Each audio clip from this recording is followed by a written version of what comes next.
ავიღოთ ნახევარი სუფრის kovzi ფარში. დაახლოებით ვახვევთ სწრაფად და გულდასმით. მე ყოველთვის ნაოჭებს ვითვლი ხოლმე. ცომი ასე ნაპირებში ცოტა ჩავათხელოთ.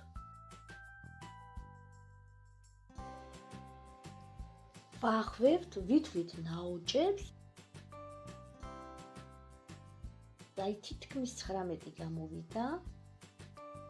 ყელთან ასე უნდა დავამუშავოთ და თავი ცოტა მოვაწყვიტოთ.